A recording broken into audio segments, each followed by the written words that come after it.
order filled.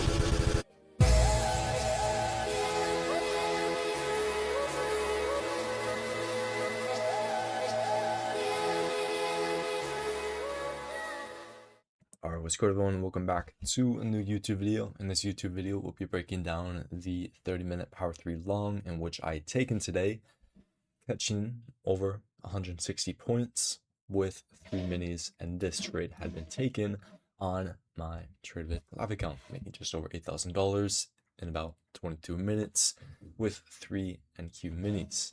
Now, for those who are wondering, it's been a little bit since I last made a video, not that long, about 2 weeks, but I've just been taking advantage of the fact that I am a trader, so I pretty much have the freedom to work when I want, wherever I want, so just traveling a little bit more, and I'm going to keep on traveling a little bit more, so we'll try to get some IRL content out somewhat soon. I think I'm going to have to get a GoPro or something to better document stuff, but it's just where I've been at. So we'll show you guys a trade recording and then give a in-depth breakdown after that.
If I see a light flashing, could this mean that I'm coming home?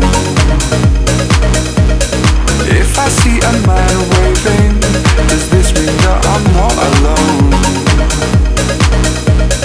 If I see a light flashing, could this mean that I'm coming home? If I see a man waving, does this mean that I'm not alone? No.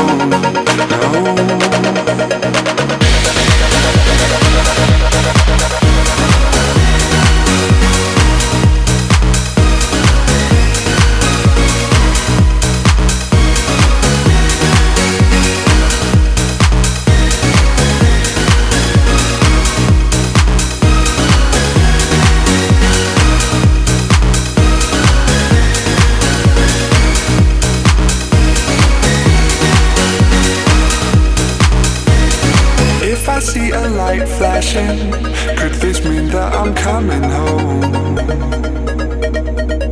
If I see a man waving, does this mean that I'm not alone? If I see a light flashing, could this mean that I'm coming home? If I see a man waving, does this mean that I'm not alone? No.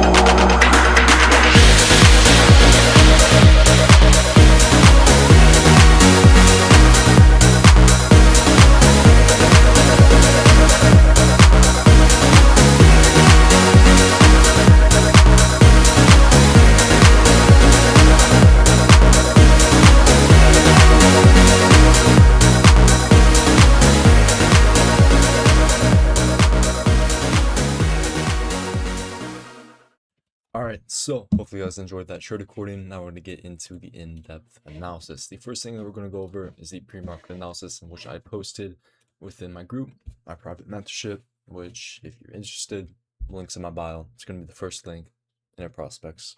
Go check that out. Any questions, just ask that in the comments below. Otherwise, we'll get right into it. So when it comes to my pre-market analysis, essentially stating that we had equal strength SMT on both ends, at the lows, at the highs. However, On a hard time frame, we're overall bullish.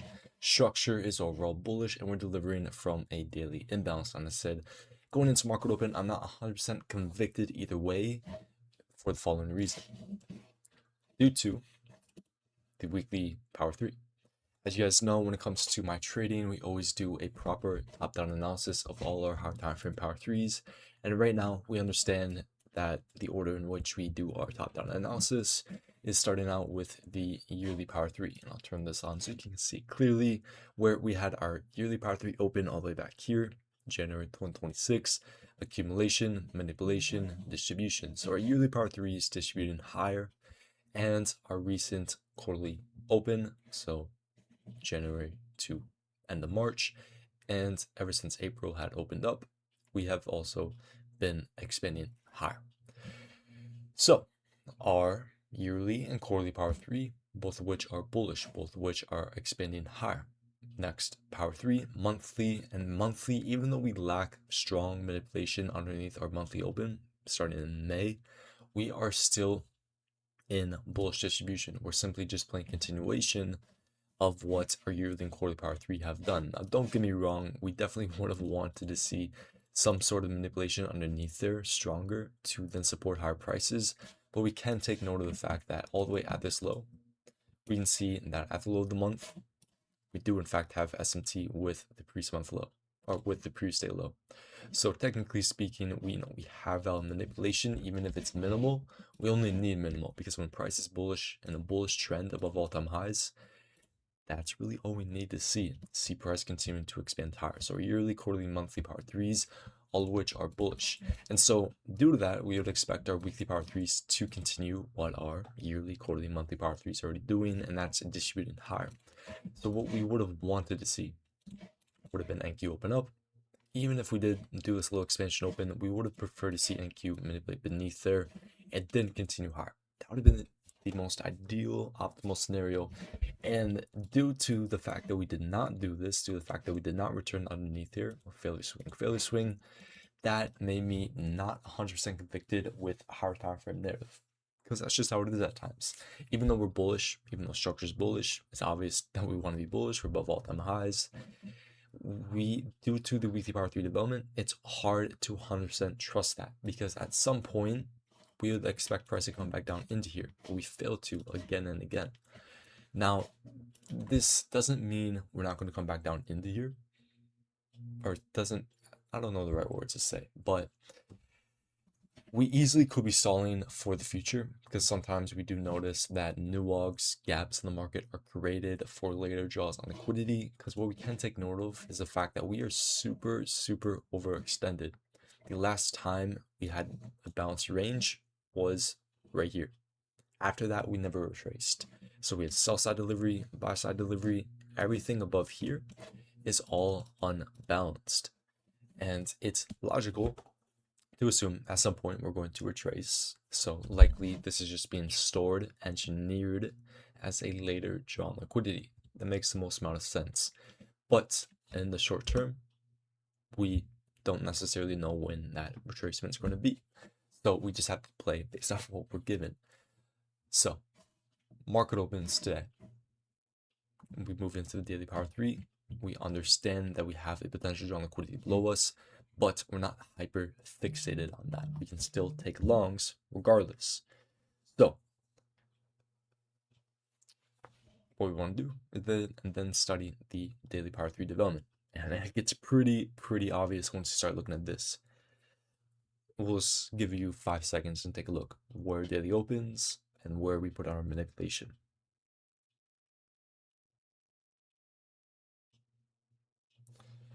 So daily power 3 opens, immediately expands lower. As you know, this is classified as a daily devil's mark. Don't really like saying that term, but that was just the name given to it, where we essentially put in no manipulation above the opening price, giving us a very clear, dead obvious trade. So that is what price is looking like going into market open, going into 9:30. We have a clear drawn liquidity, clear bullish daily power 3 development, where we open up, manipulate down, no manipulation above, perfectly supporting a bullish narrative. So what do we see at the lows? We see SMT with the pre-sale low. as NQ and ES both running out. SMT at the pre-sale low, SMT with these overnight lows right here and here.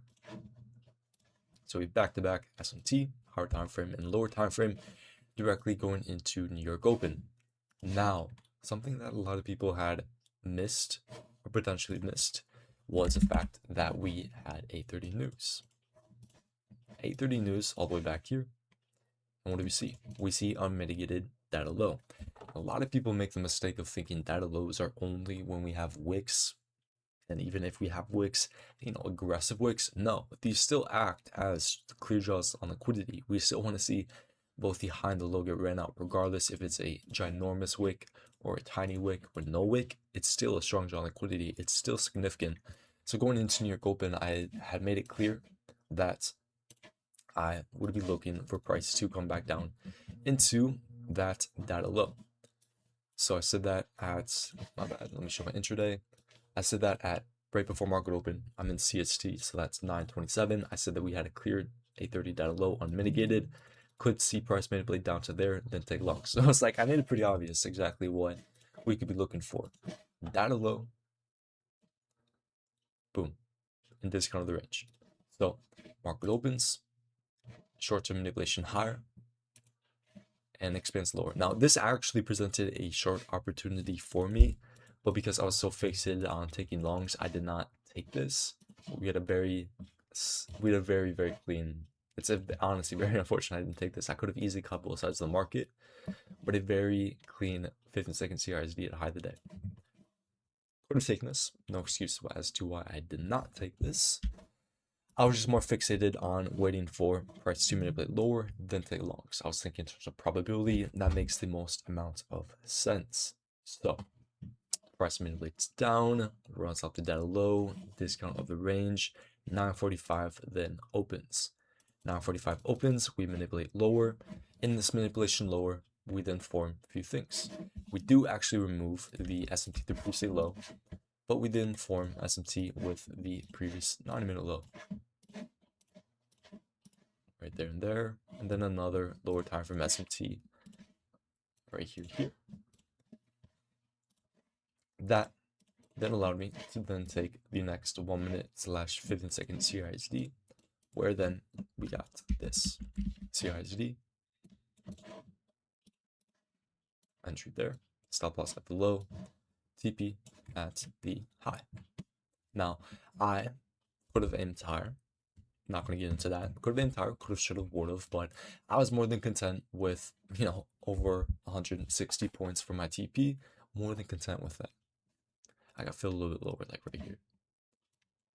But that's overall what the position had looked like. And when it came to my trade management, I went break even at EQ the range. Why is that? Well, because that's the only logical thing that we had. The only true logical break even I could have had would have potentially had been this high.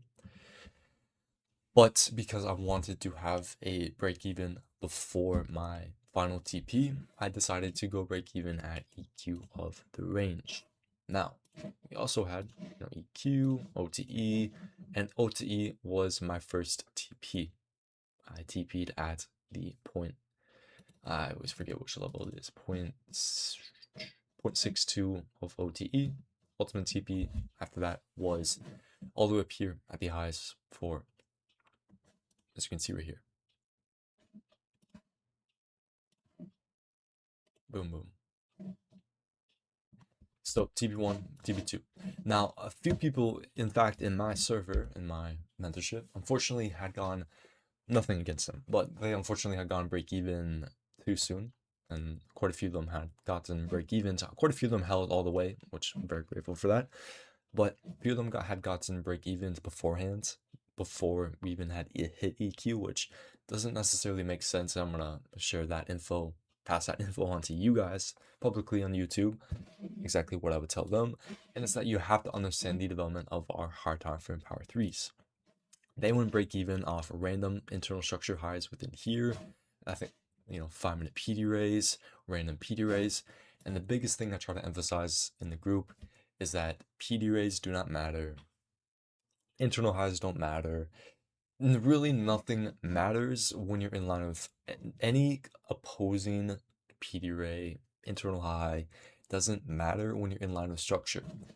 When you're in line with structure, when you're in line with the Power 3 development, none of it really matters because our daily Power 3 development is obviously bullish. We already went over everything else. Yearly, quarterly, monthly, all clearly bullish. The weekly is it's just not optimal, I'll be honest. We already said that. Not optimal due to the lack of manipulation on NQ. We did get it on YM and on ES, but lacking it on NQ is just not optimal. But nonetheless, we had a perfect bullish 30-minute Power 3 development, daily Power 3 development, so it doesn't make sense for price, logically speaking, because we already know that structure is always going to play a bigger role than PD arrays, than SMT. It's always going to play a bigger role. That it makes most sense that every single bearish array is going to be invalidated. The only reason it would make sense to go break even off something like this, the 5-minute imbalance, internal structure high, would be if you were fading structure, but you're not. Structure at this moment is bullish. We already discussed this. Daily Power 3 development is bullish. So because you're in line with structure, you know that price is going to invalidate every single bearish PD array. If higher time frame structure was bearish, it would be a different story. Yeah, it makes sense to go break even off something like that because you don't actually know if price is going to invalidate it or not. But because when you're not, and because structure is bullish, it makes no sense. But yeah, and propelled very fast after that. The reason 10-12 had pumped up so much was because of Trump saying something. I'm not entirely sure. Or US and Iran reached deal, but Trump needs final approval. So that is ultimately what had sent price right at 9-12. Or my bad, 10-12.